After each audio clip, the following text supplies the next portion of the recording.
చాలా బాగున్నాను. మనము రెస్టారెంట్కి వెళ్ళినప్పుడు అన్నీ తింటుంటాం, కానీ వీళ్ళు పర్ఫెక్ట్గా చేశారా లేదంటే ప్యూరిటీ ఉందా లేదా అని టెన్షన్ పడుతుంటాం కదా. అందుకని కొన్నింటిని అయితే ఇంట్లోనే చేసుకోవాలి. ఇలా పాలక్ పన్నీర్ అలాంటివి ఇంట్లో చేసుకోవాలి. ఒకసారి పాలక్ పన్నీర్ ఎలా చేయాలో చూసాం. కావాల్సిన పదార్థాలు: పాలకూర వాటర్లో వేసి ఉడికించుకొని పేస్ట్ చేశానండి. జస్ట్ పాలకూర కాడలు తీసేసి వాటర్లో వేసి ఉడికించి పేస్ట్ చేసుకోవాలి. ఒక 8 కట్టల పాలకూర అండి. కారం, ఉప్పు, పసుపు, 200 గ్రామ్స్ పన్నీర్, ధనియాల పొడి, ఉల్లిపాయలు, ఇది సోంపు, జీలకర్ర అండి, గరం మసాలా. ముందుగా స్టవ్ వెలిగించుకోవాలండి.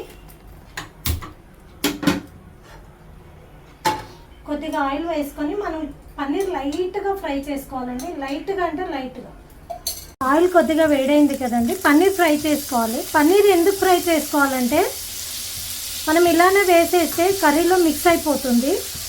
మరీ ఎక్కువగా కూడా ఫ్రై చేయొద్దు. లైట్ గోల్డెన్ కలర్, లైట్ అంటే లైట్గా ఉండాలి. అలా అయితేనే పన్నీర్ తర్వాత కూడా సాఫ్ట్గా ఉంటుంది.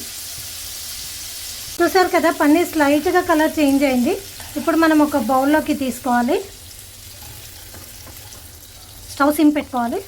పన్నీర్ బౌల్లోకి తీసుకున్నాం కదండి. ఇప్పుడు ఇందులోనే మళ్ళీ కొద్దిగా ఆయిల్ వేసుకొని 1/2 స్పూన్ జీలకర్ర, 1/2 స్పూన్ సోంపు అండి. సోంపు వేయడం వల్ల కర్రీకి చాలా టేస్ట్ వస్తుంది. జీలకర్ర వేడైపోయింది కదండి, సోంపు జీలకర్ర. ఇప్పుడు ఆనియన్స్ వేసుకోవాలి.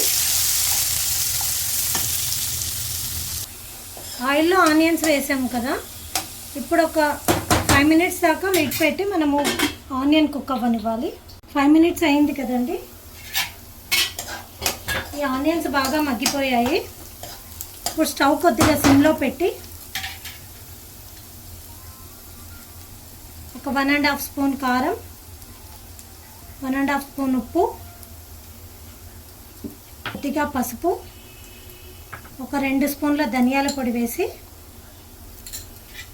బాగా దీన్ని ఫ్రై అవ్వనివ్వాలండి. కొద్దిగా సిమ్లో పెట్టుకోవాలి, లేదంటే మాడిపోతుంది. ఇప్పుడు ఈ కారం అంతా వేగింది కదండి. ఇప్పుడు దీంట్లో మనం ఉడికించి పేస్ట్ చేసుకున్న పాలకు వేయాలి. ఈ ప్రాసెస్ అంతా చేసేటప్పుడు స్టవ్ సిమ్లో ఉంచాలి, లేదంటే బాగా చిట్లుతుంది. చూసారు కదా, పాలక్ పేస్ట్ అంతా వేసిన తర్వాత కొద్దిగా వాటర్ కూడా వేసుకోవాలండి, థిక్నెస్ బట్టి. మనకు రెస్టారెంట్లో అయితే చాలా గ్రీనిష్గా ఉంటుంది కదండి, వాళ్ళు ఫుడ్ కలర్ వాడతారు. మన చూడండి న్యాచురల్గా ఉంది. ఇలా అంతా కలిపిన తర్వాత లిడ్ పెట్టేసి ఒక 5 మినిట్స్ ఒక బాయిల్ రానివ్వాలండి. సిమ్లో పెట్టాలి.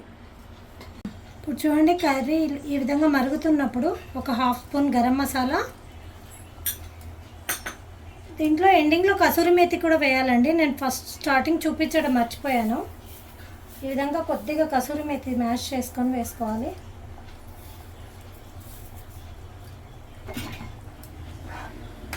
వేసిన తర్వాత కొద్దిగా సిమ్ చేసుకొని మంచిగా కలపాలి. గరం మసాలా, కసూరి మేతి బాగా మిక్స్ అయింది కదండి. లాస్ట్గా మనం వేయించి పెట్టుకున్న పన్నీర్ వేసుకోవాలి.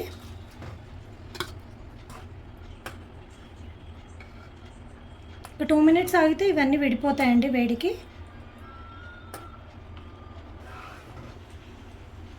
చూసారు కదండి, పన్నీర్ మొత్తం మంచిగా చక్కగా విడివిడిగా అయ్యింది. పాలక్ పన్నీర్ రెడీ అయిందండి. ట్రై చేయండి, టేస్ట్ చేయండి, ఎంజాయ్ చేయండి. సబ్స్క్రైబ్ చేసుకోండి ప్లీజ్.